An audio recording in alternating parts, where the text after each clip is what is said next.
If you have been investing in the US market, this session is going to be quite important for you, because recently the S&P 500 breached a new all-time high. Now this is quite a surprising feat because on April the 2nd, Donald Trump shocked the world when he announced sweeping tariffs on almost all countries. Now Malaysia itself has been hit with 24% reciprocal tariffs, which is discounted by half according to the White House. Okay, so this 47%, the White House says that's the tariffs that you charge us. So we're going to charge you half, 24%, because we are so good people. But we all know this is completely untrue. Malaysia certainly does not charge the US 47% tariffs. In fact, the real tariffs that we charge the US is about 1 to 2% only. At least that's based on the 2024 figure.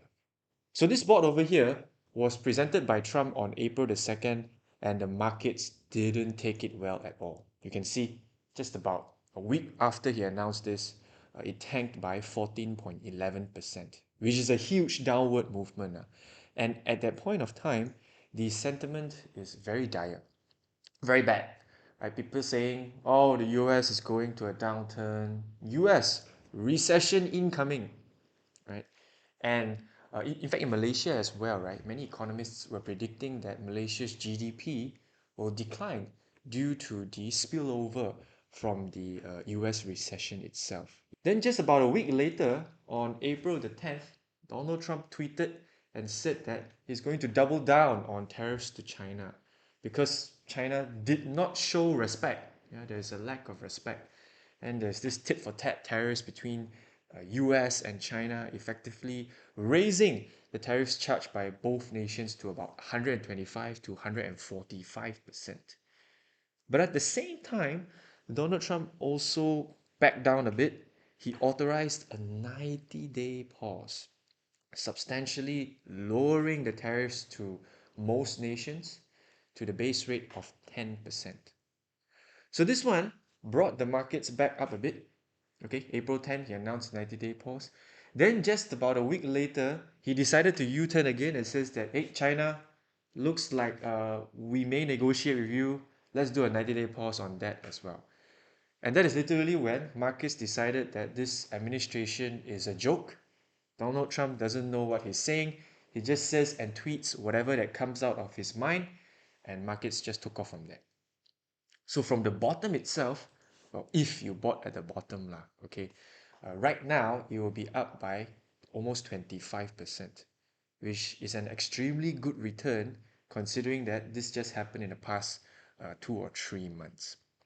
And right now, uncertainty is coming back because the pause is expiring on the 9th of July, which is this coming Wednesday. Then you see articles on the internet saying things like, oh, tariffs could surge on July 9. Oh, this pause is going to expire, threatening a trade war. A lot of fear news sources are spreading. But the big question is, then why is the market still making a new all-time high? In fact, if you look at the Malaysian market itself, FBM KLCI has continued to follow its rally as well, although FBM KLCI is not near the S&P's all-time high.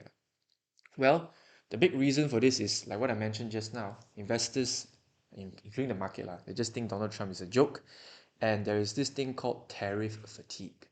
People are largely expecting him to extend the 9th July deadline and say things like, okay, we're going to extend this deadline for another 90 days, but we won't negotiate with other nations, but we will negotiate with a few nations. Can you see how messy this is, right?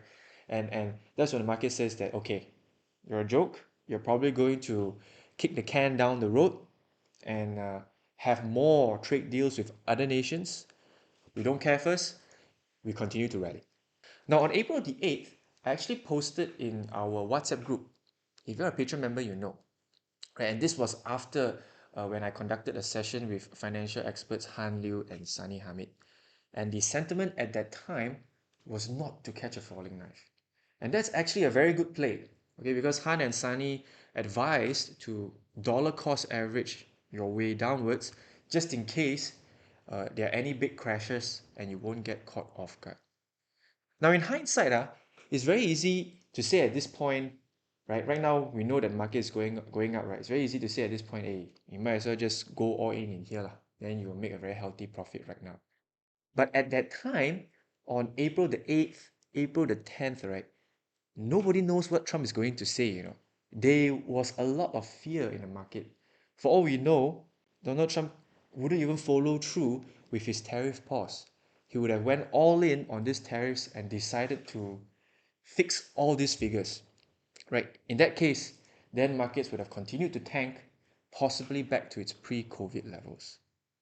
That's why if you are trying to gamble, trying to time the market and see what is the best opportunity to buy, right? Sometimes, actually very often, it may not work in your favor. And the best approach is still to dollar cost average every month. And as evidence to this, I show my members that I've been DCAing every month.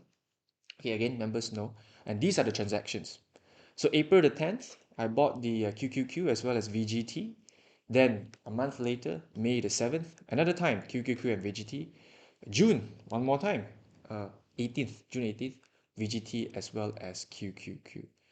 So if I layer this on top of the S&P 500 chart, you will see that I bought at the lowest point. I bought at one of another lower points as well. And July the 10th, I will still continue to buy because this is a much more safer approach. And nobody knows what will happen here. For all we know, he could follow through with the tariffs, and markets will continue to crash. And if in that case, if you continue to DCA, right, you will see that you will DCA your way downwards, which essentially reduces the average buy price, right? And my strategy when it comes to investing in the US market is I don't stock pick. I don't invest in Apple, Microsoft, Nvidia. Rather, I invest in an index that tracks all of these companies. And my thinking is this: why have one US company working for you when you can have 100 or even 500 of the best US companies working for you to generate your returns, right? And that is, these are ETFs. You can acquire them just like you buy any regular stock. So the ticker over here, let's say QQQ, right? So you go to your broker, you key in QQQ. If they support US stocks, they most likely will support US ETFs as well. Then you can buy them during trading hours, just like a regular stock. And there are many other index funds. These are just the notable ones. So the one that I'm investing in, QQQ, invests in 100 of the largest non-financial companies on the NASDAQ. So think Apple, think Microsoft, think Netflix, Meta, the whole shebang lah. All of it is within this index over here. Then next is the Vanguard Total Stock Market, which pretty much invests in 100% of the US market as long as that company is listed and tradable in the stock market. It is inside this index over here. And finally, it's the Vanguard S&P 500, another classic, invests in 500 of the largest US companies. So this is one of the best financial decisions I've made so far. I've started investing in the QQQ last year, and the returns you can see over here, it's quite healthy. Now this is after the ringgit itself has gained like 5 to 6% against the US dollar. Or put it the other way around, the dollar this year has declined by 5.5% against the Malaysian ringgit. So another risk lah, okay, which I will explain later why you shouldn't go all in on one particular asset. What if it doesn't work out, right? So another one is the Vanguard Information Technology, which is more tech focused, mainly focused on the big tech companies lah. Okay, and this one I started investing I think 6 or 7 months ago, and the profit is quite healthy, about 20%. Now I decided both of these indexes are pretty similar when it comes to performance, but why am I investing in both of them? Because this first one is for my retirement, this second one is for my wedding portfolio lah. I just don't want to mix both of these things into one asset lah. I just want to make things a bit clear, okay? So now, why the stock market always wins? Right? You look at whatever the world has thrown at the US stock market and other assets as well, which I will show you later, right? The '08 financial crisis, the COVID pandemic, there's the bear market over here, and more recently, Donald Trump's tariffs, right? Why do markets always recover over the long run, especially when it comes to the US case? Well, number one, like I think eight or nine of the 10 largest companies in the world belong to the United States. They are growth companies, and pretty much everybody uses them in a way. They are extremely important, and these companies are, to put it in a blunt way, they are capitalistic lah. Okay, they really focus on profit. Now there is a dark side to this, but there is also a bit of a good side to this. The good side is they prioritize shareholder profit first, right? And that's why they are able to generate profits year after year, make sure they create new technologies like Apple, right? To ensure that they remain relevant to the current society and at the same time generate profit for their shareholders. Number two, a major reason is inflation, right? The depreciation of our money, to put it in a simple sense, right? We know that inflation averages about 2 to 3% every year. That's the reported figure by the government. Okay. But at the same time, if you look at specific baskets, in Malaysia's case, food inflation is like 4 to 5%. Okay. And if you do consume a lot of these necessities for the lower to middle income people, then the inflation that you're experiencing will definitely be higher. So if money is depreciating, that's also one of the reasons why stock markets and other assets, especially Bitcoin and gold, right, they keep going up. It's not they going up in a sense, it's the depreciation of the currency itself. Okay. And lastly, the one is a major reason is debt. Okay, so the United States, I think, is like $1 trillion, over $1 trillion in debt right now, including Malaysia. Every time you issue new debt, right, that's going to depreciate the value of the money and essentially make all of these assets a bit more expensive. Now, when it comes to investing in US stocks as well as US ETFs, you can do so with regulated brokers. Now, these four, all of them you can register online. And so far, Rakuten, Mumu, and Weibo are offering quite competitive fees. Bear in mind, even though Weibo gives you 0% fee, there is still stamp duty as well as clearing fees, which makes up about 0.5% of your transaction. Okay, and at the end of the day, this is the promo for the first 90 days only.